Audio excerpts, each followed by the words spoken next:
नारायणं नमस्कृत्यं नरं चैव नरोत्तमं देवीं सरस्वतीं व्यासं ततो जयमुदीरयेत्। नष्टप्रायेषु भद्रेषु नित्यं भागवत सेवया भगवती उत्तम श्लोके भक्तिर्भवती नैष्ठिकी। ॐ ज्ञानतिमिरान्धस्य ज्ञानाञ्जनशलाकया चक्षुरुन्मिलितं येन तस्मै श्रीगुरुवे नमः।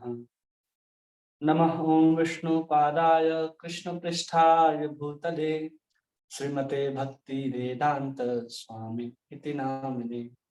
नमस्ते सारस्वते देवे गौरवाणी प्रचारिणे निर्विशेष शून्यवादी पाश्चात्य देश तारिणे। जय श्री कृष्ण चैतन्य प्रभु नित्यानंद श्री अद्वैत गदाधर श्रीवासादि गौर भक्तवृंद। हरे कृष्णा कृष्ण कृष्णा हरे हरे, हरे राम राम राम हरे हरे। गुरुवे गौरचंद्राय राधिकाय तदालये कृष्णाय कृष्ण भक्ताय तद्भक्ताय नमो नमः। हरे कृष्णा। आप सभी का बहुत बहुत स्वागत है इस भागवत संघ में, जिसमें हम लोग श्रीमद् भागवत के तीसरे अध्याय पहले स्कंद के ऊपर चर्चा कर रहे हैं, जिसका आज हम लोग श्लोक संख्या देखेंगे 42। इसमें भगवान सूत गोस्वामी सौनक आदि ऋषि को उनके 6 प्रश्नों के उत्तर देने के बाद अब उनके आखिरी प्रश्न के उत्तर देने की ओर आगे बढ़ रहे हैं। उन्होंने 5 प्रश्न का उत्तर दे दिया है। उनका जो आखिरी प्रश्न है कि जब भगवान इस धराधाम को छोड़ करके गए तो धर्म ने किसकी शरण ग्रहण की, तो उनके उस छठे प्रश्न के उत्तर के रूप में यहाँ पर उत्तर देना आरंभ करते हैं। 5 प्रश्न हम लोगों ने देख लिए। अब छठे प्रश्न के उत्तर के रूप में यहाँ पर सूत गोस्वामी आगे बढ़ रहे हैं और कहते हैं, स तुम संश्रयावायामास महाराजं परीक्षितं प्रयोविष्टं गंगायां परितं परमं ऋषिभिः। कह रहे हैं कि श्रील व्यासदेव के पुत्र श्रील सुखदेव गोस्वामी ने अपनी पारी में महाराज परीक्षित को श्रीमद् भागवतम सुनाया, जो तब निर्जल तथा निराहार रहकर गंगा नदी के तट पर ऋषियों के संग में मृत्यु की प्रतीक्षा कर रहे थे। और सुखदेव गोस्वामी को जो भागवत प्रदान किया गया, इसके पिछले श्लोक में हम लोगों ने देखा कि भागवतम साक्षात भगवान का ही स्वरूप है और सर्व वेद इतिहासानाम सारम सारम समुद्रतम, इस सबके सार के रूप में किसे दिया गया, तो सूतम आत्मवताम्बरः, वेद व्यास जी ने अपने पुत्र को, जो स्वरूप सिद्ध व्यक्ति थे, उस सुखदेव गोस्वामी को दिया। और उन्होंने सर्वप्रथम अपने पिता वेद व्यास से भागवतम को सुनने और सीखने के बाद सबसे पहले राजा परीक्षित को यह कथा सुनाई है। उसके विषय में यहाँ पर कह रहे हैं कि महाराजम परीक्षितम गंगायाम परम ऋषि, जो गंगा के तट पर बैठ करके अपनी मृत्यु की प्रतीक्षा कर रहे थे कि मृत्यु मेरे पास कब आएगा। सबसे पहले सुखदेव गोस्वामी ने कथा सुनने के बाद किसे सुनाया है, राजा परीक्षित को। इसके बारे में हम लोगों ने पूरे डिटेल में जान लिया है कि वेद व्यास जी कौन है, सुखदेव गोस्वामी कौन है, और आगे भी जब आएगा तो हम सुखदेव गोस्वामी के चरित्र के बारे में और कुछ भी भागवतम में अंकित है उसको हम लोग श्रवण करने का प्रयास करेंगे, समझने का प्रयास करेंगे। तात्पर्य में प्रभुपाद जी समझाते हैं कि कब कोई भागवत के वक्ता बन सकता है, कब कोई ठीक से किसी चीज को समझा सकता है। तो प्रभुपाद कहते हैं कि समस्त दिव्य संदेश गुरु शिष्य की श्रृंखला से उचित ढंग से प्राप्त किए जाते हैं। कोई भी दिव्य संदेश हो, आप कहीं ग्रंथ को अध्ययन करके अगर आप कहेंगे कि हम परम विद्वान हो सकते हैं, तो ये संभव नहीं। आप जब तक अपने गुरु परंपरा से इसका श्रवण नहीं करते हैं, तब तक आप इसे उचित ढंग से प्राप्त नहीं कर सकते हैं। यह गुरु शिष्य श्रृंखला परंपरा कहलाती है। जब तक श्रीमद् भागवतम या अन्य किसी वैदिक ग्रंथ को परंपरा पद्धति से ग्रहण नहीं किया जाता, तब तक उसे प्रमाणिक नहीं माना जाता। कोई भी वैदिक ग्रंथ या श्रीमद् भागवतम को अगर परंपरा की विधि से ग्रहण नहीं किया जाता, तब तक उसे प्रमाणिक नहीं माना जाता, क्योंकि श्लोक वही होंगे, अनुवाद भी वैसे ही होंगे, लेकिन जो भाव आचार्यों के माध्यम से हमारे भीतर प्रविष्ट होता है, वो भाव नहीं होगा, वो शुद्धता नहीं होगी इस भागवत के वक्तव्य में भी, जब तक कोई व्यक्ति परंपरा से ज्ञान को अर्जित करके भागवत को सुनता, सीखता, पढ़ता, पढ़ाता नहीं है। तो श्रील वेद व्यास ने यहाँ पर संदेश श्रील सुखदेव गोस्वामी को प्रदान किया और सुखदेव गोस्वामी ने इसे श्रील सूत गोस्वामी ने प्राप्त किया। अतः श्रीमद् भागवतम का संदेश श्रील सूत गोस्वामी या उनके प्रतिनिधि से ही प्राप्त करना चाहिए, किसी अप्रासंगिक व्याख्याकार से नहीं, जो परंपरा से जुड़े हुए नहीं हैं, जो परंपरा से नहीं आते, किसी अन्य मत पद संप्रदाय से हैं। जैसे बहुत सारे मायावादी संप्रदाय के लोग भी होते हैं जो राम और कृष्ण को निराकार मानते हैं, लेकिन वो लोग भी भागवतम की कथा करते हैं और बहुत अधिक मात्रा में वहां भीड़ भी इकट्ठा होती है और लोग वहां पर श्रवण करने जाते हैं और कहते हैं कि बहुत आनंद आए। उनको पता ही नहीं है कि आनंद क्या है, सुख क्या है, और जिसको आप लेकर के आ रहे हैं वास्तव में क्या है। इसलिए कोई भी कहीं भी अगर हम कथा सुनने जाएं तो ये ध्यान रखना चाहिए, किसी उचित परंपरा से कोई व्यक्ति बोलने वाला हो तो परंपरा के अंतर्गत हो। 4 संप्रदाय हमारे भगवान ने स्थापित किए हैं। श्री संप्रदाय है, रुद्र संप्रदाय है, सनक कुमार का कुमार संप्रदाय है और एक ब्रह्म संप्रदाय है। ये चारों संप्रदाय स्वयं भगवान से ही प्रारंभ होते हैं। ब्रह्म संप्रदाय कृष्ण से आरंभ होता है, रुद्र संप्रदाय स्वयं भगवान शंकर ने आरंभ किया है। अगर फिर अगला संप्रदाय है जिसको स्वयं लक्ष्मी जी ने आरंभ किया है, जिसको श्री संप्रदाय कहते हैं।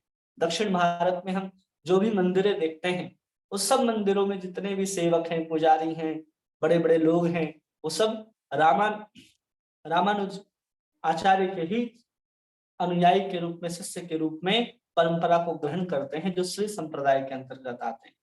तो इन सब संप्रदायों के अंतर्गत अगर कोई भागवत को सुनता है, अध्ययन करता है, तो उसके ज्ञान को प्रमाणिक माना जाएगा, अन्यथा उसको प्रमाणिक नहीं माना जाएगा। इसलिए परंपरा से ही ज्ञान को अर्जित करना है। और तब जाकर के उसी परंपरा की व्याख्या कर रहे हैं कि वेद व्यास जी से सीखा गया। सुखदेव गोस्वामी ने जब परीक्षित को सुनाया तो वहीं बैठ करके सूत गोस्वामी ने इस कथा को सुना, और वही सूत गोस्वामी यहाँ पर हम लोगों को कथा सुना रहे हैं शौनक आदि ऋषि के साथ। महाराज परीक्षित को अपनी मृत्यु की सूचना समय से प्राप्त हो गई थी, अतः उन्हें अपना राज्य तथा परिवार छोड़ दिया और आमरण उपवास करते हुए गंगा के किनारे जा बैठे। उनकी राजसी स्थिति के कारण सारे ऋषि मुनि, चिंतक, योगी इत्यादि वहां पहुंच गए। उन सबने उन्हें उनके तत्कालिक कर्तव्य के बारे में कोई सुझाव दिए और अंत में यह तय हुआ कि सुखदेव गोस्वामी से भगवान श्री कृष्ण के विषय में सुने। जितने बड़े बड़े महात्मा थे, ऋषि थे, सब वहां पर उपस्थित हो गए। जब इतने बड़े चक्रवर्ती राजा ने अपने घर, पाठ, राजद्वार सबको छोड़ करके गंगा के किनारे आमरण अनशन पर बैठ गए, भूखे प्यासे मृत्यु की प्रतीक्षा में सब वहां पहुंचते हैं और अपने अपने विचार, अपने अपने सुझाव राजा परीक्षित को देते हैं। और अंत में जो प्रश्न था कि मरणासन व्यक्ति को क्या करना चाहिए, कोई मरणासन व्यक्ति है तो उसको भगवान कैसे प्राप्त होंगे, यहाँ पर सब कोई उपस्थित थे। बड़े बड़े ऋषि मुनि, स्वयं व्यास जी, पराशर, जाबाली, ये जितने बड़े बड़े ऋषि मुनि थे सब वहां उपस्थित थे, लेकिन किसी के पास कोई उत्तर नहीं था। अंत में जब सुखदेव गोस्वामी वहां पर पहुंचते हैं तो सब निष्कर्ष निकालते हैं कि आप सुखदेव गोस्वामी से ही इस प्रश्न को पूछिए। और उन्होंने निष्कर्ष निकाला कि अगर कोई कृष्ण की कथा, कृष्ण का नाम अगर अंत समय में सुनता है तो निश्चित रूप से उसका जीवन मरण सबसे पार हो जाएगा।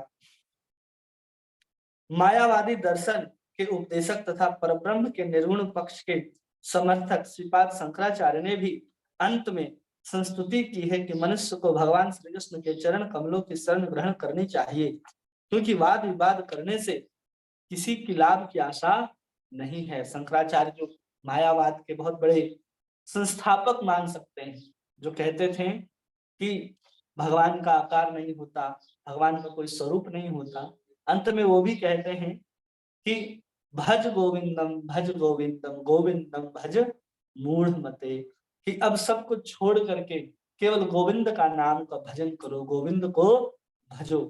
क्योंकि कोई अगर तर्क वितर्क करते रहे कि भगवान निराकार है कि साकार है, तो उससे श्रेष्ठ है कि हम एक बार जो कह रहे हैं, शंकराचार्य कह रहे हैं, भगवान कृष्ण गीता में कह रहे हैं, उन बातों को सुन करके अगर व्यक्ति उस पर विश्वास कर ले, तो उसकी जितनी भी शंकाएं हैं, लोग लड़ते रहते हैं कि नहीं भगवान निराकार है साकार है, अरे भगवान गीता में स्वयं कहते हैं भगवान की जो निराकार स्वरूप की उपासना करता है वो गतिर दुखा, वो दुख का कारण बनेगा और फिर परम तत्व को कभी भी प्राप्त नहीं कर सकता है। क्योंकि जो वही परम तत्व की जो व्यक्ति जो ब्रह्म के स्वरूप में है, उसकी हम अनुभूति कर सकते हैं, उसकी प्राप्ति कर सकते हैं। लेकिन भगवान कृष्ण के स्वरूप जो साकार स्वरूप में नित्य गोलोक वृंदावन में विराजमान रहते हैं, उस स्वरूप को हम कभी भी प्राप्त नहीं कर सकते हैं। इसलिए हमें भगवान को कभी भी साकार नहीं समझना चाहिए।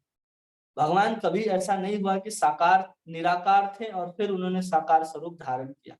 भगवान शुरू से साकार ही थे। ऐसा कभी नहीं हुआ कि भगवान निराकार थे।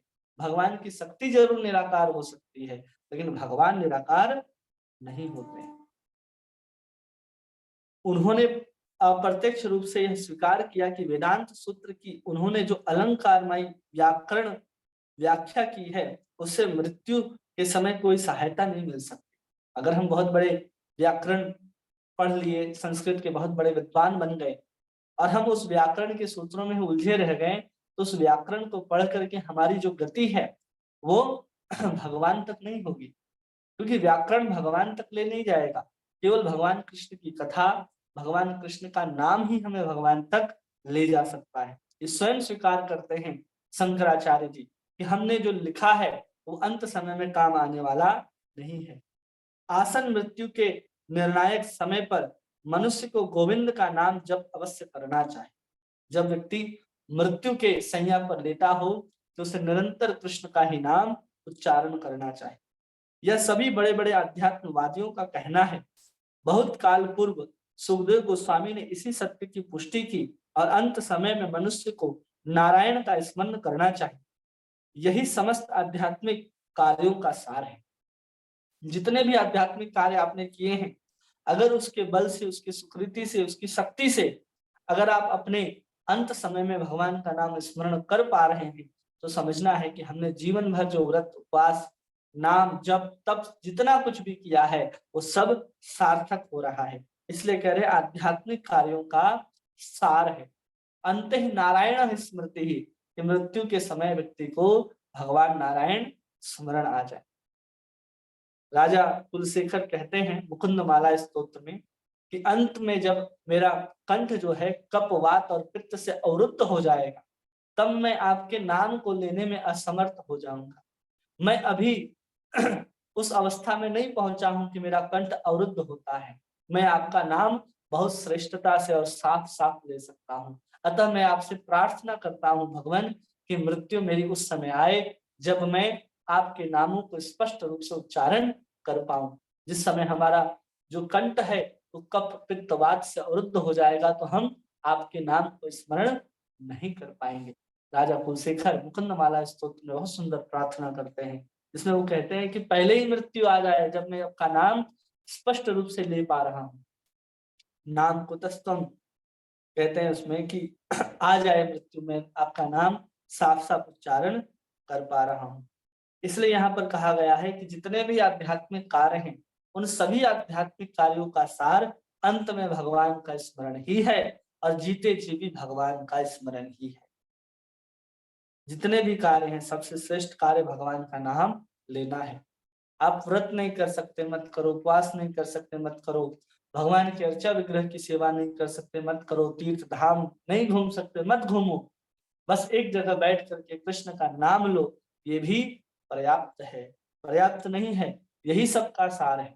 जो आप यज्ञ, उपवास, धाम, तीर्थ, संग सब करते हैं, इसका रिजल्ट यही आना होता है, उसका अंत में फल यही मिलना होता है कि हम कृष्ण का नाम अधिक से अधिक ले सके। अगर आप एक जगह बैठ करके कृष्ण का नाम ले रहे हैं तो वही सबसे श्रेष्ठ है। श्रीमद् भागवतम सुना या सुयोग्य श्रील सुखदेव गोस्वामी ने उसे सुनाया।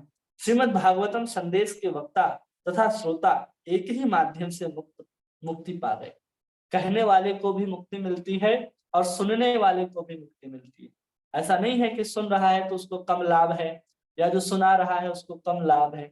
एक को कहने से लाभ होगा और दूसरे को सुनने से लाभ होगा। महाराजा परीक्षित सुनते गए और सुखदेव गोस्वामी सिर्फ सुनाते गए, इसे दोनों का उद्धार हो गया, वहां पर दोनों मुक्ति पा गए। अब उनके प्रश्न के उत्तर के रूप में श्लोक संख्या 43 में उत्तर देते हैं। कृष्ण स्वधाम उपगते धर्म ज्ञानादि सह कलौ नष्ट दृशामेश को अधुनोदितः। श्लोक संख्या 43 में कह रहे हैं कि कृष्ण स्वधाम उपगते धर्म ज्ञान आदि सह, कि जब कृष्ण स्वधाम चले गए, अपने धाम चले गए, तो धर्म ज्ञान आदि सह, जो धर्म ज्ञान आदि जितने कुछ थे सब एक साथ, कलौ नष्ट दशामेश, इस कलयुग में अपने आप को बचाने के लिए और मनुष्यों को बचाने के लिए इस पुराण को अधुनोदितः, पुराण रूपी सूर्य के समान तेजस्वी के रूप में ये पुराण में ही प्रवेश कर गए और ये पुराण ही उस धर्म के रूप में हमारे सामने प्रकट होता है। कह रहे हैं यदि श्रीमद् भागवतम पुराण सूर्य के समान तेजस्वी है और धर्म ज्ञान आदि के साथ भगवान श्री कृष्ण के अपने धाम चले जाने के तुरंत बाद इसका उदय हुआ है।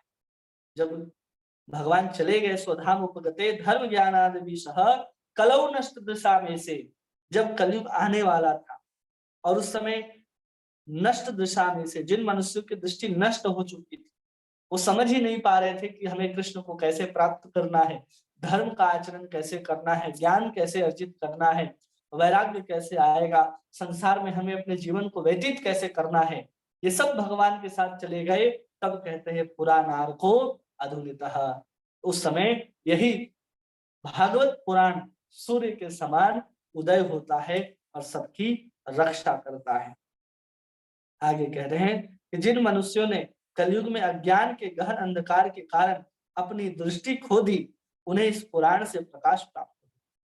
जिन्होंने अपने दृष्टि को खो दी, उन्हें ज्ञान कहाँ से प्राप्त होगा, धर्म कहाँ से प्राप्त होगा, उन्हें भक्ति कहाँ से प्राप्त होगी, तो इसी भागवत पुराण से ही सब कुछ प्राप्त होने वाला है। उसे कहीं जाने की आवश्यकता नहीं है। तात्पर्य बहुत सुंदर से समझाते हैं प्रभुपाद, समझते हैं। ये जो 43वें श्लोक में सौनक आदिशि ने जो 6 प्रश्न पूछे थे, और छठे प्रश्न का उत्तर के रूप में ये श्लोक है कि जब भगवान चले गए तो धर्म ने किसका आश्रय लिया, तो धर्म ने श्रीमद् भागवत के अंदर प्रवेश किया और धर्म के रूप में ही इस श्रीमद् भागवत हमारे सामने प्रकट हुआ है। तात्पर्य प्रभुपाद जी लिखते हैं कि भगवान श्री कृष्ण का अपना शाश्वत धाम है, भगवान श्री कृष्ण का अपना शाश्वत धाम है, जहां अपने पार्षदों तथा साथ सामग्री के साथ नित्य भोग करते हैं। उनका नित्य धाम अतरंगी शक्ति की अभिव्यक्ति है। भगवान रहते हैं जहां, भगवान कहते हैं ना ब्रह्म संहिता में कि भगवान का जो रूप है, जो स्वरूप है, जहां बहुत सारे सुरभि गायें, कल्प वृक्ष और अनंत प्रकार के साथ सामग्री के साथ भगवान जहाँ विहार करते हैं, ऐसे गोविंद भगवान को हम प्रणाम करते हैं। वो धाम कहाँ पर है, तो कह रहे हैं कि वो धाम है नित्य धाम, अतरंगी शक्ति की अभिव्यक्ति है, जहाँ भगवान निवास करते हैं। कोई कहे कि भगवान आते जाते हैं, तो कहाँ से आएंगे? कोई व्यक्ति कहीं से आया है, कहीं जाएगा, तो कोई तो स्थान होगा। तो भगवान अपने ही धाम से आते हैं, जहाँ भगवान नित्य निवास करते हैं, वहीं से भगवान इस धराधाम पे हम जीवों का उद्धार करने के लिए प्रकट होते हैं और पुनः फिर अपने धाम को वापस चले जाते हैं। जो धाम भगवान की अतरंगा शक्ति की अभिव्यक्ति है, जो हम आज देख रहे हैं इस संसार को, ये भगवान की बहिरंगा शक्ति की अभिव्यक्ति है, भगवान की माया शक्ति की अभिव्यक्ति है। लेकिन जो धाम है जहाँ भगवान स्वयं निवास करते हैं, वो भगवान की अतरंगा शक्ति, भगवान की आह्लादनी शक्ति की अभिव्यक्ति है। उनके द्वारा ही संपूर्ण धाम का निर्माण किया जाता है जहां भगवान निवास करते हैं। जब वे भौतिक जगत में आते हैं तो अपनी अतरंगी शक्ति के संपूर्ण साज सामग्री का प्रदर्शन करते हैं, जिसे आत्म माया कहते हैं। जब भगवान आते हैं इस धरा धाम में, तो भगवान अपने अतरंगी शक्ति के कारण ही, अपने अतरंगा शक्ति के कारण ही यहाँ सब कुछ अपने साज सामग्री को लेकर के आते हैं। भगवान आते हैं तो अपने धाम को भी लेकर के आते हैं। भगवान का जो स्वरूप है वो भी अतरंगा शक्ति की अभिव्यक्ति है। अगर इसको और डिटेल से समझना है तो भगवान की तीन शक्ति को हम लोग सुनते आए हैं। एक शक्ति को कहते हैं हम लोग अतरंगा शक्ति, दूसरी शक्ति को कहते हैं बहिरंगा शक्ति, तीसरी शक्ति को कहते हैं तटस्था शक्ति।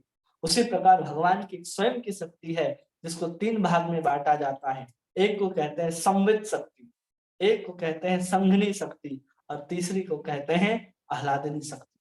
संघनी शक्ति के माध्यम से भगवान अपने स्वरूप और धाम की स्थिति को बनाए रखते हैं। संवित शक्ति के कारण भगवान अपने स्वरूप और सबके बातों को जानकारी रखते हैं। और आह्लादनी शक्ति स्वयं राधा रानी जिसके द्वारा भगवान आनंद लेते हैं। ऐसे अलग अलग शक्तियां हैं भगवान की जो कार्य करती हैं यहाँ पर आकर के।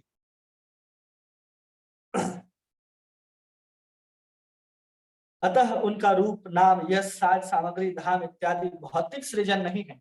कोई कहे कि भगवान का जो नाम है, रूप है, यश है, कई मूर्ख लोग कहते हैं कि अगर किसी का नाम रखा गया, किसी का नाम राम रखा गया, कृष्ण रखा गया, गोविंद रखा गया, गोपाल रखा गया, तो ये नाम तो पहले से मौजूद होगा तब उसका नाम रखा गया।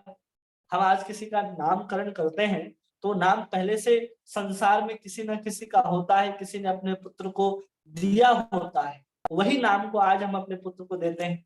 तो उनका कहना है कि जब राम पैदा हुए, कृष्ण पैदा हुए, तो उनका नामकरण जब किया गया तो पहले तो कोई कृष्ण रहा होगा, राम रहा होगा, तब तो उसके नाम के आधार पर इनका नामकरण किया गया नहीं। क्योंकि यहाँ स्पष्ट रूप से लिखा जा रहा है कि भगवान का रूप, नाम, यश, सामग्री ये भौतिक सृजन नहीं है। भगवान यहाँ पर जब अवतार ग्रहण करके आते हैं तो भगवान का नित्य गोलोक वृंदावन में भी भगवान का नाम कृष्ण ही है, गोविंद ही है, गोपाल भी है, मधुसूदन भी है, गिरधारी भी है, गोविंद भी है। सब भगवान के नाम पहले से ही मौजूद हैं। सब वेद शास्त्र और पुराणों में पहले से नाम लिखे गए। कोई अवतार ग्रहण करने के बाद कोई भौतिक सृष्टि के द्वारा नाम उत्पन्न नहीं होता। भगवान कृष्ण का नाम कृष्ण क्यों है? क्योंकि भगवान सर्व आकर्षक हैं, सबको अपनी ओर खींच सकते हैं। भगवान का नाम गोविंद क्यों है? क्योंकि भगवान का नाम गोविंद इसलिए है क्योंकि उन्होंने गोवर्धन पर्वत को धारण किया था। उस समय इंद्र ने उनके क्रिया के अनुसार, उनके गुण के अनुसार उनका नामकरण किया था, तो उनको गोविंद नाम मिला। वो गोपाल इसलिए हैं कि गौओं का पालन करते हैं। वो माखन चोर इसलिए हैं क्योंकि उन्होंने माखन की चोरी की। उसके पहले हम किसको माखन चोर कहते थे? उसके पहले हम किसको गिरधारी कहते थे? उसके पहले हम किसको गोपाल कहते थे? नहीं कहते थे। ये मूर्ख लोगों का कहना है। कोई कह दे कि भगवान की जो रूप है, आकृति है, सब भौतिक सृष्टि के द्वारा उनको प्राप्त हुई, ऐसा नहीं है। भगवान के द्वारा ग्रहण किया गया कोई भी वस्तु और भगवान के शरीर के ऊपर कोई भी वस्तु भौतिक प्रकृति के द्वारा प्रदत्त नहीं होती। क्योंकि जब भगवान इस धरा धाम में आते हैं तो अपने आत्म माया से आवृत्त होकर के आते हैं। उनके चारों तरफ उनकी अतरंगा शक्ति व्याप्त रहती है। माया शक्ति का वहां किसी प्रकार से प्रवेश वर्जित होता है, वो वहां प्रवेश ही नहीं कर सकती। तो भगवान का जो रूप, नाम, धाम है वो भौतिक कहाँ से आएगा? वहां जब कोई प्रवेश ही नहीं कर सकता।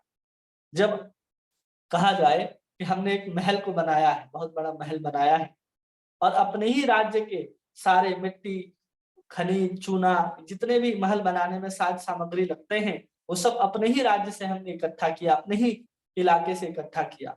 और कोई दूसरे राज्य का व्यक्ति आकर के कहे कि ये सब आपने हमारे राज्य से लिया है, ये संभव नहीं है। उसी प्रकार भगवान जब भौतिक जगत में अवतार ग्रहण करके आते हैं तो भौतिक जगत का कोई भी वस्तु वो स्पर्श भी नहीं करते, किसी प्रकार का संपर्क नहीं होता। क्योंकि जितने भी भक्त हैं सब आध्यात्मिक चिन्मय अवस्था को प्राप्त करके ही कृष्ण के साथ विहार करते थे। कोई साधारण नहीं है वो गोपियां, कोई जो बाल सखा खेल रहे हैं, जो गौवे खेल रहे हैं भगवान के साथ, वो साधारण नहीं है। सब भगवान के नित्य पार्षद हैं, सब भगवान के नित्य सखा हैं, वही सवार हैं। अर्जुन कोई साधारण नहीं है कि भगवान ने हस्तिनापुर जाकर के उससे मित्रता की और उसके साथ उनका रथ चलाने के लिए महाभारत में चले गए, फिर उसको गीता को उपदेश दिया। जब जब ऐसा 5000 वर्ष पूर्व जैसे द्वापर युग समाप्त हुआ, उसी प्रकार ऐसे कई बार महाभारत की घटना घट चुकी है, कई बार महाभारत हो चुका है, और हर बार भगवान कृष्ण आते हैं और उनके साथ उनका सखा अर्जुन भी अवतार ग्रहण करके आता है। ये सब कोई नया नहीं होता भगवान के लिए, लेकिन जो पार्षद हैं उनके लिए भी नया नहीं होता। सब कई बार आ चुके हैं क्योंकि वो नित्य पार्षद हैं। भौतिक जगत का कोई भी व्यक्ति, साधारण जीव जो भौतिकता में लिपटा हुआ है, वो कभी भी भगवान से सीधे संपर्क नहीं कर सकता है। उसके लिए उसको शुद्ध होना अनिवार्य है। चाहे भगवान स्वयं अवतार ग्रहण करके आए हो तो भी, और न हो तो भी, प्राप्त करने के लिए जीव को शुद्ध होना ही पड़ेगा।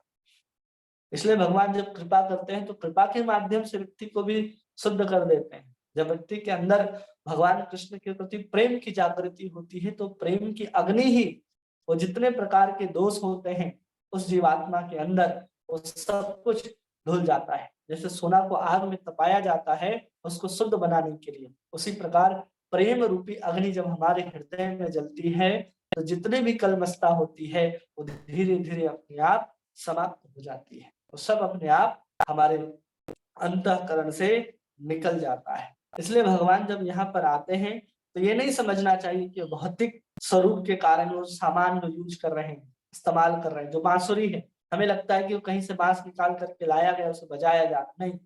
नित्य गोलोक वृंदावन में जब से भगवान के स्वरूप की स्थिति है, वो तब से भगवान ने का स्वरूप के साथ वो बांसुरी उपलब्ध है।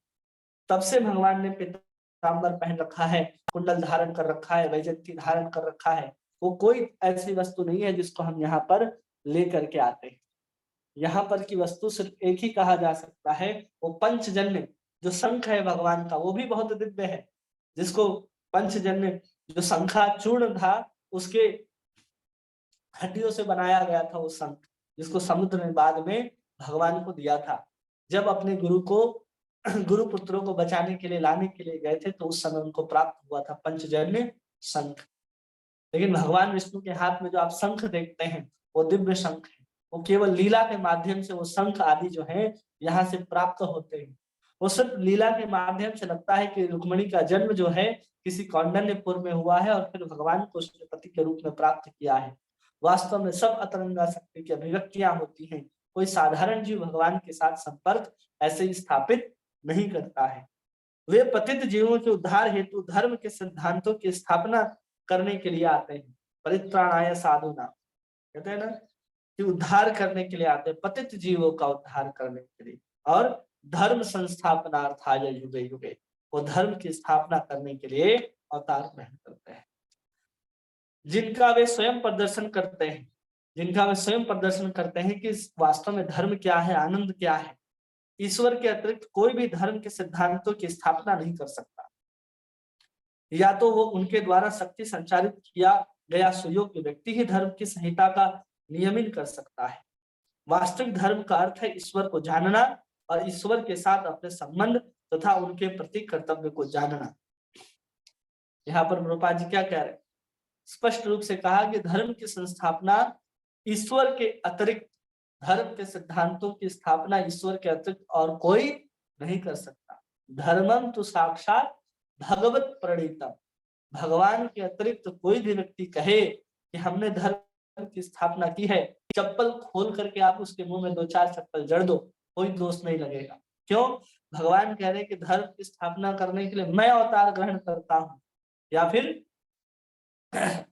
यदा यदा हि धर्मस्य ग्लानिर्भवति भारत अभ्युत्थानम् अधर्मस्य तदात्मानं सृजाम्यहम्, तद आत्मानं सृजाम्यहम्। मैं ही किसी व्यक्ति को सृजन करके विशेष शक्ति प्रदान करके भेजता हूं जो धर्म के संहिता को नियमन कर सके। धर्म पहले से उपलब्ध होता है, वेद के रूप में भगवान ने धर्म पहले से स्थापित कर दिया है। जब धर्म की स्थापना के बाद अगर वो धर्म धीरे धीरे लोप होने लगता है, या तो भगवान स्वयं आकर के पुनः उस धर्म की स्थापना करते हैं, या फिर किसी अपने ऐसे शुद्ध भक्त को भेजते हैं जो उन्हीं वेद के सिद्धांतों के अनुसार हमें धर्म का नियमन सिखा सके। और धर्म क्या है, तो स्पष्ट रूप से कहा जा रहा है कि धर्म का अर्थ है ईश्वर को जानना। धर्म का अर्थ क्या है, ईश्वर को जानना। कोई भी धर्म जो आपको ईश्वर के ज्ञान को नहीं समझाता, जो कह देते हैं कि ईश्वर निराकार है, ईश्वर को जाना ही नहीं जा सकता, तो धर्म ही नहीं है, कूड़ा है। चाहे वो इस्लाम हो, क्रिश्चियनिटी हो, जैन हो, बौद्ध हो, कोई भी धर्म जो कह दे कि आप ईश्वर को नहीं जान सकते, वो धर्म नहीं है। यहाँ स्पष्ट रूप से कहा गया कि धर्म का अर्थ है ईश्वर को जानना, ईश्वर के साथ अपने संबंध को तथा उनके प्रति अपने कर्तव्य को जानना। भगवान के साथ हमारा संबंध क्या है, इसको भी बताने वाला क्या है, धर्म ही है। और उनके प्रति हमारा कर्तव्य क्या है, हम जीव हैं और वो हमारे अंशी हैं, तो हमारा कर्तव्य क्या है, इन सबको जो बताता है वही धर्म है। इस भौतिक शरीर का त्याग करने के पश्चात अपने अंतिम गंतव्य को जान लेना। जब हम इस शरीर को छोड़ेंगे तो हम कहाँ जाने वाले हैं, इस चीज को भी जो बता दे वो धर्म ही है। अगर आप धर्म का आचरण करते हैं, पालन करते हैं, तो आपको मृत्यु के समय किसी प्रकार का भय नहीं होगा कि अगली गति हमारी कहाँ होगी, हम किस योनि में जाने वाले हैं, किसके यहाँ हम दोबारा जन्म लेंगे। आपको गति पता है कि हम राधा और कृष्ण के चरणों में पहुंच जाएंगे उनकी सेवा करने के लिए, तो किसी प्रकार का भय नहीं होगा। इसलिए धर्म उसी को कहा जाता है जिसमें आपको हर प्रकार का भय से आप मुक्त हो जाए। धर्म को भय के ऊपर स्थापित नहीं किया जाता। धर्म को लोग आजकल भय से स्वीकार करते हैं। लोग मंदिर इसलिए जाते हैं कि नहीं जाएंगे तो भगवान पाप देंगे, हम भगवान के सामने खड़े हैं, प्रणाम नहीं करेंगे तो दोष लगेगा, नहीं लगेगा। भगवान ने आपको स्वतंत्रता दी है, आप मंदिर जाओ नहीं जाओ, भय से जाने की आवश्यकता नहीं है। भगवान से प्रेम है, आप मंदिर जाओ, भय से जाने की तो बिल्कुल भी आवश्यकता नहीं है। क्योंकि आज का समय में जो भी लोग मंदिर जा रहे हैं, जो भी लोग पूजा पाठ इत्यादि कर रहे हैं, वो 80% व्यक्ति डर से करता है कि हमने ऐसा नहीं किया तो ऐसा हो जाएगा। और बाकी लोग अपनी कामनाओं की पूर्ति के लिए मंदिर जाते हैं, भगवान का नाम, भगवान का सेवा पूजा आदि करते हैं। जबकि भगवान का सेवा करने के लिए किसी प्रकार की भय होने की आवश्यकता नहीं है हृदय में कि हमने ऐसा नहीं किया तो ऐसा हो जाएगा। बल्कि हमें भगवान के पास इसलिए जाना है क्योंकि हम भगवान के हैं और भगवान हमारे हैं। इसके अतिरिक्त हमारा कोई है ही नहीं संसार में। जो भी संसार में जो संबंध है वो सब आपको कृष्ण की ओर जाने के लिए प्रेरित करे, तब जाकर के वो संबंध है, तब जाकर के वो गुरु है, वो पति है, वो पत्नी है, वो पिता है। अन्यथा वो न पिता है, न पुत्र है, न पति है। वो कहते हैं ना 5वें स्कंद में, गुरु न सस्यात् जननी न सस्यात्, पिता न सस्यात् पत्नी न सस्यात्, न देव समुपेत मृत्यु। कि जो आपके समीप मृत्यु उपस्थित हो जाए और आपको उस मृत्यु से न बचा पाए, वो गुरु गुरु नहीं, वो देवता देवता नहीं, वो पिता पिता नहीं, वो पति पत्नी नहीं, वो पति पति नहीं। क्यों नहीं? क्योंकि जब मृत्यु आपके सामने आ रहा है, तब आपको हरि नाम सुना सके, तब आपको कृष्ण के नाम लेने की जो प्रेरणा दे सके, जो आपको जीवन भर ये समझा सके कि कृष्ण का नाम ही सार है, कृष्ण का नाम ही लेना है, वही गुरु है, वही पिता है, वही पुत्र है, वही पत्नी है, वही देव है। न मोचयेद समुपेत मृत्यु। अगर वो मृत्यु के उपस्थित होने पर हमारी रक्षा नहीं कर सकता है, इसलिए हमें कृष्ण का नाम ही ग्रहण करना है। जो कृष्ण का नाम लेने की प्रेरणा दे, वही गुरु है, वही पिता है, वही पुत्र है, वही पति है, वही पत्नी है, वही देव है। उसके अलावा और कोई संबंध नहीं है। माया के पास में बंधे बद्ध जीवों को जीवन के इन सिद्धांतों का कोई जानकारी नहीं होती। इन सिद्धांतों का कोई जानकारी नहीं होता जो माया में बंधे हुए। उनको सिर्फ एक ही बात का जानकारी होता है कि हमें सुबह उठने के बाद रोटी कहाँ मिलेगी, हमें क्या करना है, बस वही जानकारी होती है कि हम अपने पेट को कैसे भर सकते हैं, अपने इंद्रियों को कैसे सुख पहुंचा सकते हैं। आज के समय में तो इतना बद्ध हो गया है जीव कि सुख किसमें है, दुख किसमें, उसको पता नहीं है। 24 घंटे मोबाइल में लगा होता है, 24 घंटे उसी वर्चुअल आनंद को ले रहा होता है। जब मोबाइल नहीं था तो हम लोग जिस आनंद को लेते थे, उस समय वर्चुअली कुछ नहीं होता था, सब कुछ सामने होता था, सब कुछ साक्षात रूप से हम लोग अनुभव करते थे, किसी से बात करते थे, किसी से कुछ करते थे। आज के समय में सब वर्चुअल हो गया है। तो हम वास्तविक में हम आनंद आज भी नहीं ले सकते हैं। और आज का जो कलयुग का जो जीव है वो सोच रहा है कि हम धीरे धीरे विकास कर रहे हैं। उसको विकास का पैरामीटर, विकास का थर्मामीटर ही उसके पास नहीं है कि नापा जा सके हम विकास कर रहे हैं या पतन की ओर जा रहे हैं। जैसे जैसे कलयुग अपने विकास को प्राप्त करता जाएगा, कलयुग के जीवों की मानसिकता है, उनकी बुद्धि धीरे धीरे और कम होती चली जाएगी। उनको और समझ में नहीं आएगा कि धर्म क्या है, अधर्म क्या है, क्या करना चाहिए, क्या नहीं करना चाहिए, धर्म का लक्षण क्या होता है, धर्म का उद्देश्य क्या होता है। धर्म को इसलिए नहीं धारण किया जाता कि आप किसी बहुत बड़े तनाव में हैं तो आप धर्म को अपना लिए, आप सुसाइड कर रहे हैं तो आप धर्म को अपना लिए, आपको कुछ चाहिए तो आपने धर्म को अपना लिया, या धर्म को आपने धंधा के रूप में अपना लिया कि हम धर्म से अपनी आजीविका चला सकते हैं। धर्म का उद्देश्य तो है कृष्ण को जानना, धर्म का उद्देश्य है कृष्ण के साथ अपने संबंध को जानना, धर्म का उद्देश्य है कि अंत समय में कृष्ण को याद करके कृष्ण के पास पहुंच जाना, जो आपकी असली गंतव्य है, जो आपकी गति है, जहां आपको जाना है। उन सबको जो निर्धारित करता है, सुनिश्चित करता है, उस पथ पर चलने के लिए आपको जो नियम सिद्धांत देता है, वही धर्म है। इसके अलावा कुछ धर्म नहीं है। बाकी सब कर्तव्य हो सकते हैं कि हाँ आप पिता हैं, पुत्र हैं, पति हैं, पत्नी हैं, तो आपका संसार में रहने के लिए जो कर्तव्य आप उसको निभाइए, लेकिन वो धर्म नहीं है। परम धर्म तो नहीं हो सकता, साधारण धर्म कह सकते हैं।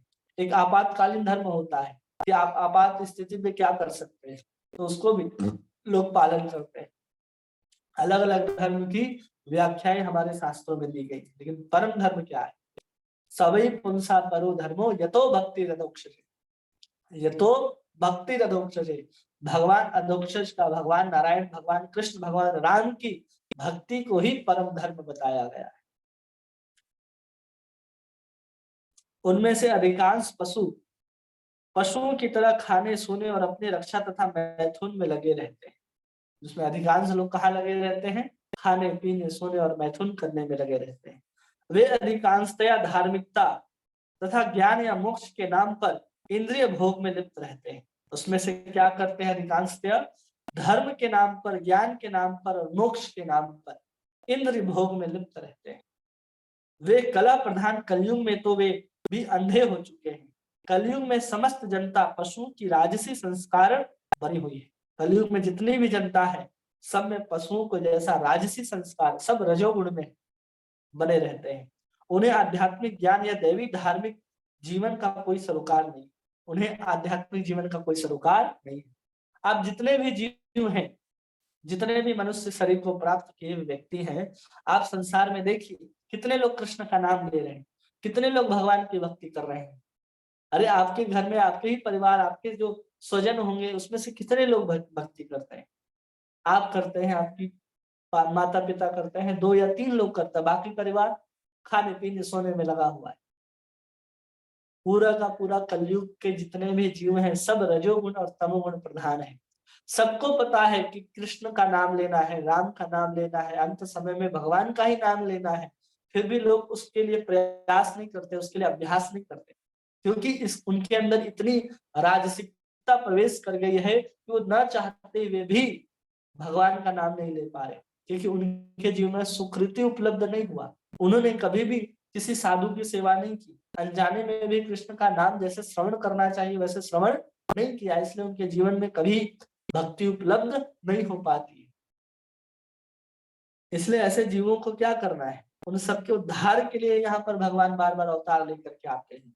ये जो ग्रंथ है, ये जो वेद है, शास्त्र है, क्या है? भगवान चैतन्य चेतावृत में कहते हैं कि वेद पुराण शास्त्र आदि ये क्या है? कृष्ण रूपे नाम अवतार जो कहते हैं, उसमें कहते हैं कृष्ण कृपा कैले, जो कृष्ण कृपा करते हैं तो हैले वेद पुराण, तो वही कृपा करके इस वेद पुराण के रूप में आए हैं कि पढ़ लो, समझ लो इन ग्रंथों को, जिसका उद्देश्य क्या है, जिनका कारण क्या है यहाँ उपलब्ध होने का। जिसको हम लोग माइथोलॉजी बोल बोल के नकारते रहते हैं, वास्तव में माइथोलॉजी नहीं है, हमारे जीवन का सार है। केवल हम लोग कहते हैं ना कि वे ऑफ लाइफ, कहते हैं कि हम लोग सनातन धर्म क्या है, वे ऑफ लाइफ, बहुत घटिया बोलते हैं। केवल वे ऑफ लाइफ नहीं है, गधा और कुत्ता भी अपने जीवन को जीता है, उसका भी एक वे ऑफ लाइफ है।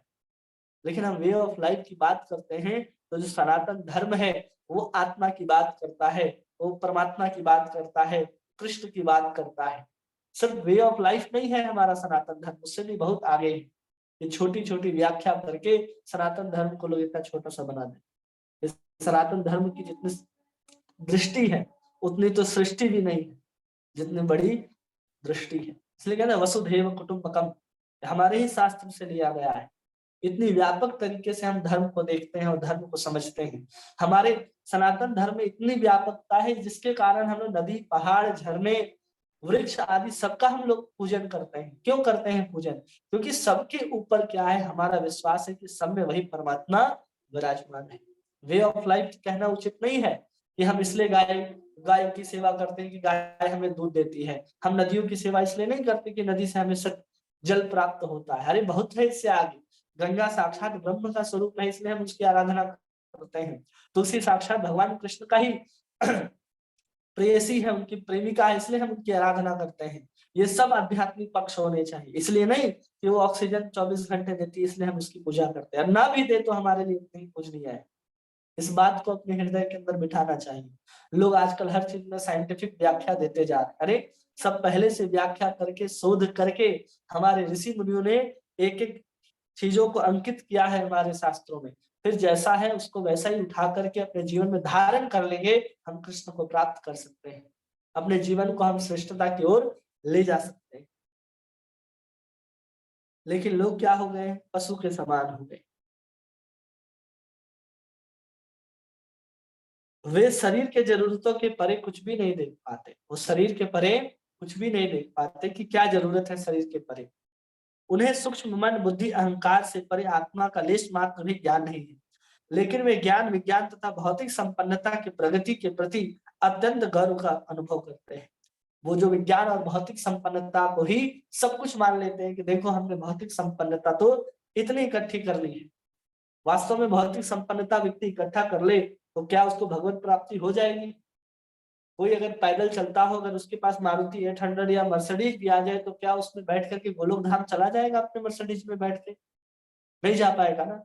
आपके पास बहुत अधिक धन हो तो यमराज आएगा, आप उसको बोलो कि आप हमें गोलोक तक छोड़ दो या आप हमें 1 घंटे का और समय दे दो, मैं थोड़ा सा कृष्ण का नाम ले लेता हूँ, तो क्या आपको छोड़ देगा करोड़ों रुपए होने के बाद? नहीं।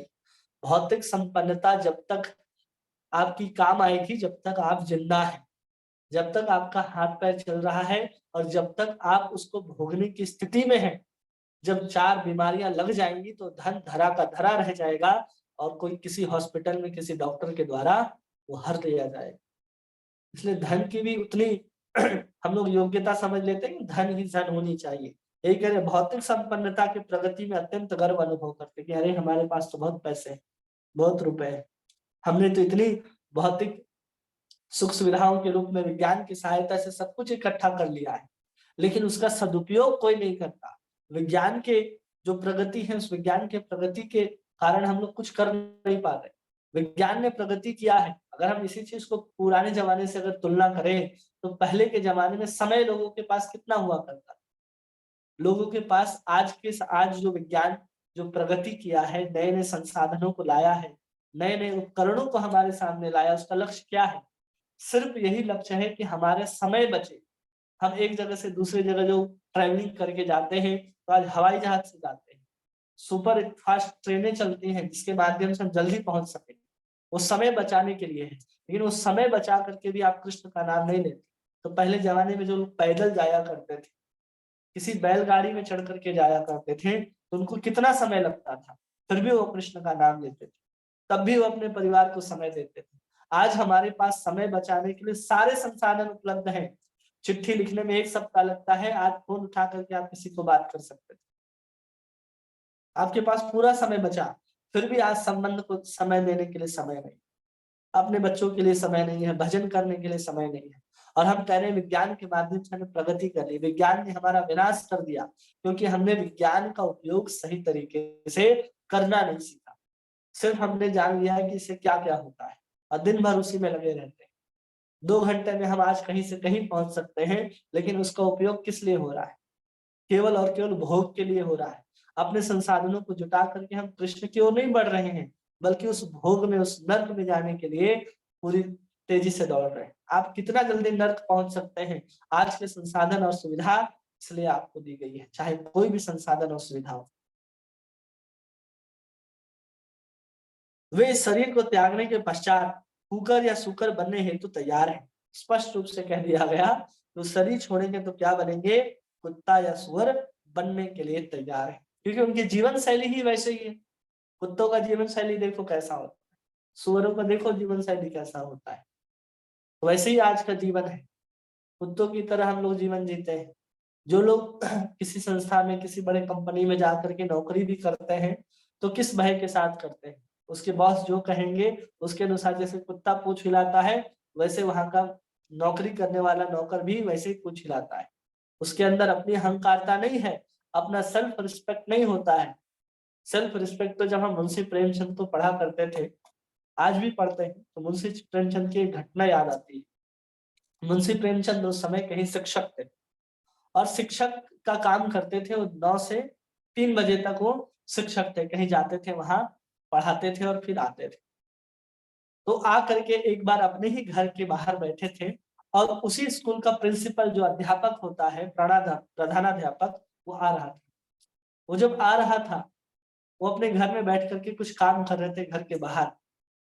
तो मुंशी प्रेमचंद से कहता है कि अरे, मैं आपका प्रधानाध्यापक हूँ, आपने अभी तक उठ करके मेरा सम्मान नहीं किया, आपने मुझे बैठने के लिए नहीं कहा। तो मुंशी प्रेमचंद स्पष्ट रूप से कहते हैं कि मैं आपका शिक्षक तब तक हूँ जब जब तक मैं आपके विद्यालय में आता हूँ, और आप मेरे प्रधानाध्यापक तब तक हैं जब मैं आपके विद्यालय में आता हूँ। वहां आने के बाद ना आप प्रधानाध्यापक हैं और ना मैं शिक्षक।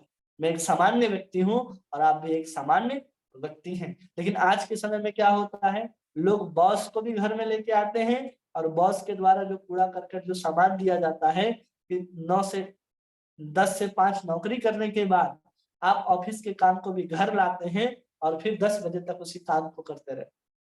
आपकी जिंदगी कहाँ गई, वही कुत्ते और सुअर की तरह चल रही है, जिसमें आप सुख सुविधाओं को इकट्ठा करने के लिए अपने समय के महत्व को समझ ही नहीं रहे, और किसी और को आप वो समय दे रहे हैं। कई बार भगवत गीता में प्रभुपाद जी कोट करते हैं, बाइबल में लिखा हुआ है कि कोई अगर अपनी आत्मा को बेच करके सुखी होना चाहता है, तो ये बहुत बड़ी गलती है, बहुत बड़ी हम घाटे में जा रहे हैं। हम अपनी आत्मा को बेच रहे हैं। अपने बहुमूल्य समय को भजन के लिए लगाना था, वो बहुमूल्य समय हम कहाँ दे रहे हैं, किसी और को दे रहे हैं। क्यों? क्योंकि हमको 2 वक्त की रोटी और अपने भौतिक जीवन की सुख सुविधा को बढ़ा सके। हमारे पास गाड़ी नहीं है, हम 2 घंटा एक्स्ट्रा मेहनत करेंगे, तो हमारे जो एक्स्ट्रा जो पैसे बनेंगे उससे हम ये कर सकते हैं। हमारे बच्चे को अच्छे स्कूल में पढ़ाना है, तो उसके लिए फीस इतना लगेगा, तो हम ये नौकरी छोड़ करके वहां जाएंगे और वहां एक्स्ट्रा टाइम करेंगे, जिससे हमें क्या मिलेगा, अधिक पैसे मिलेंगे। ये सब किस लिए चल रहा है, इस संसार में सब भौतिक भोगों को भोगने के लिए लगे हुए हैं। भोगवाद फैला हुआ है पूरे के पूरे संसार में। और तथागत बुद्ध तो कहते हैं कि अपने मन शांति को खो करके कोई भी चीज प्राप्त किया गया है, तो समझिए आप बहुत भारी नुकसान में है, आपने घाटे का सौदा किया है।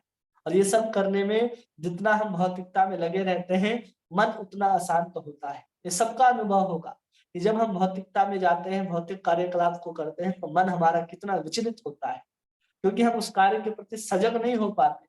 हमें कृष्ण के प्रति सजग हो जाएंगे तो कार्य हमें कभी भी प्रभावित नहीं करेगा, क्योंकि उन्होंने जीवन के परम लक्ष्य की दृष्टि से ओझल कर रखा है। उन्होंने परम लक्ष्य को कभी भी समझा ही नहीं कि हमें क्या करना है, तो उन्होंने अपना लक्ष्य बना लिया है कि भोगों को भोग करना।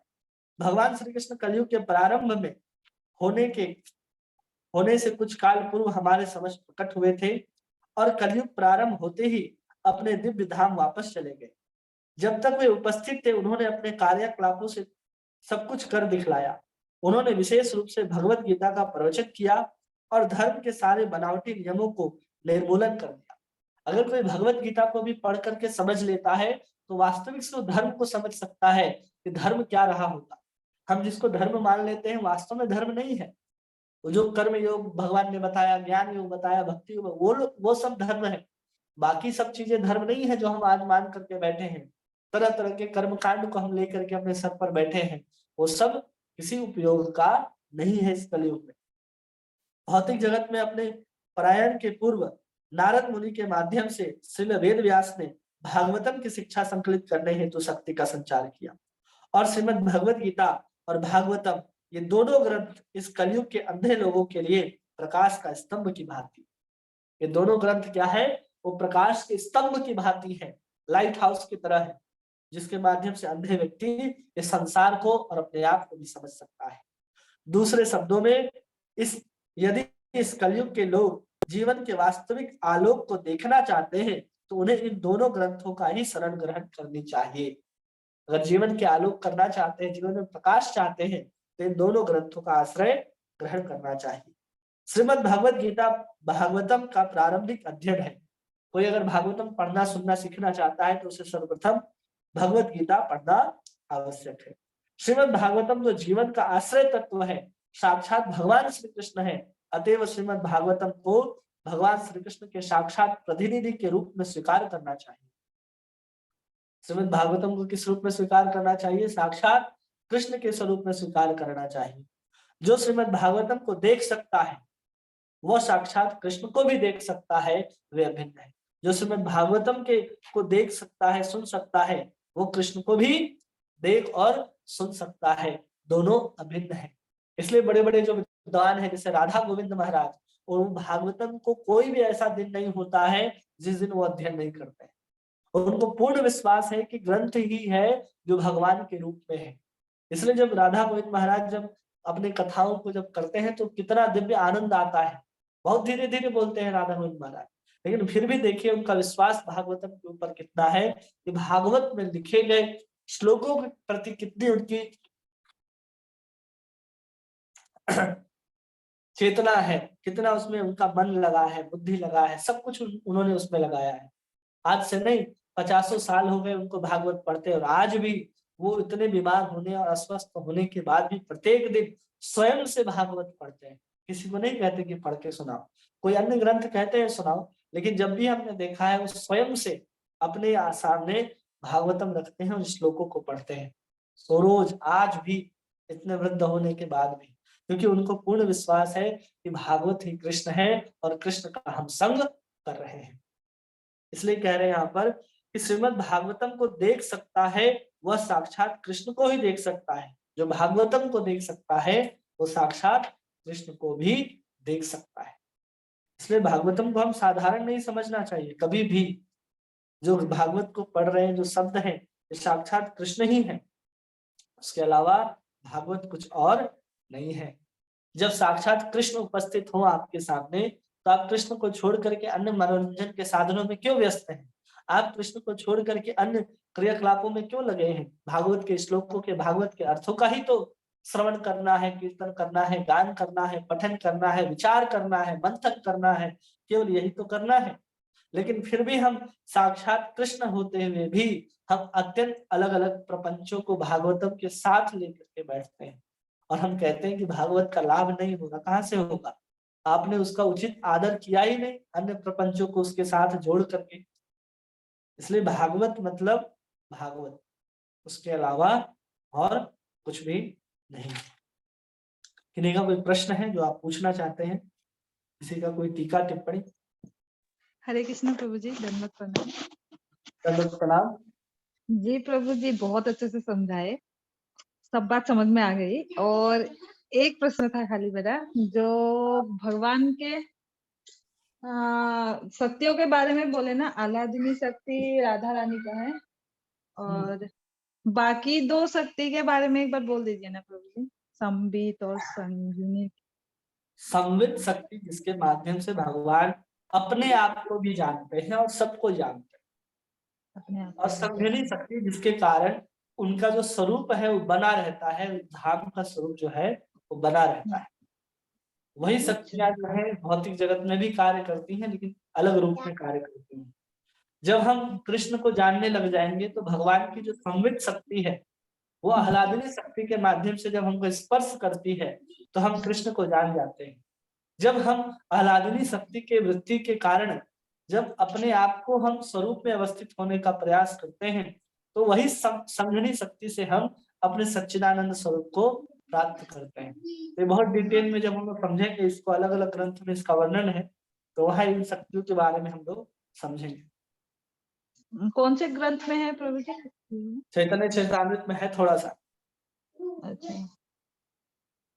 और बाकी जहाँ राधा रानी का डिटेल है और भगवान का, जैसे षड संदर्भ है, उसमें बहुत सारा वर्णन है इनका।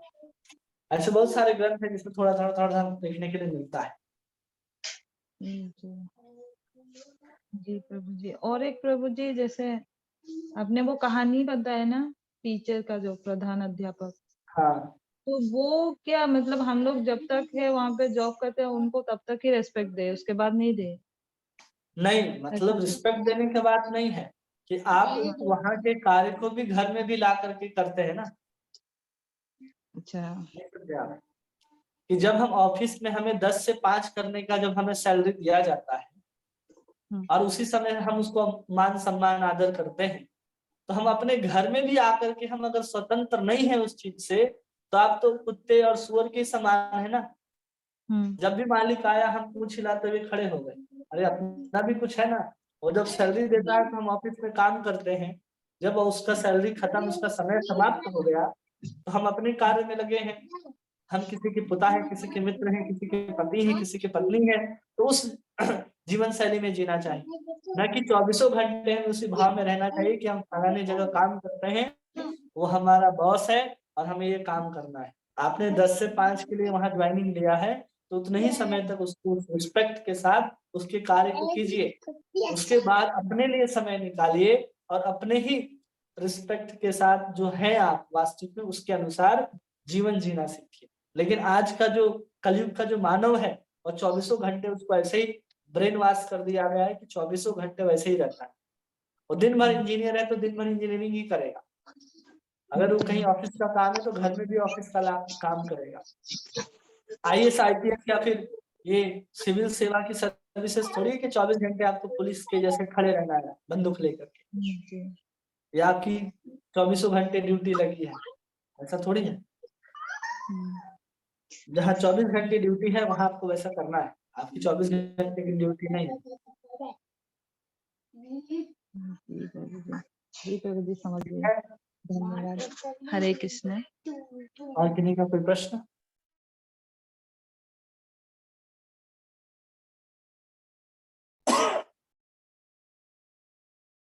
किसी का कोई प्रश्न नहीं है?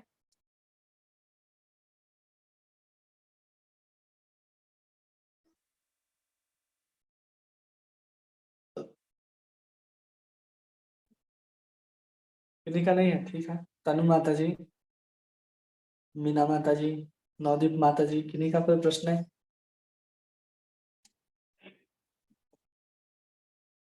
ठीक है। हरे कृष्णा कृष्णा कृष्णा हरे हरे, हरे राम राम राम हरे हरे। वाञ्छाकल्पतरुभ्यश्च कृपा सिन्धुभ्येव च पतितानां पावनेभ्यो वैष्णवेभ्यो नमो नमः। अनंत कोटि वैष्णव वृंद की जय। नामाचार्य श्री हरिदास ठाकुर की जय। हरे कृष्ण महामंत्र की जय। श्री जगन्नाथ बलदेव सुभद्रा महारानी की जय। श्री राधा रमण लाल की जय। श्री वृंदावन धाम की जय। ग्रंथराज श्रीमद् भागवत महापुराण की जय। श्रील प्रभुपाद की जय। निताय गौर प्रेमानंदे हरि हरि बोल। हरे कृष्णा। आप सभी का बहुत बहुत धन्यवाद। हरे कृष्ण प्रभु जी। हरे कृष्णा प्रभु जी, दंडवत प्रणाम। प्रणाम। हरे कृष्ण प्रभु जी, दंडवत प्रणाम। दंडवत प्रणाम।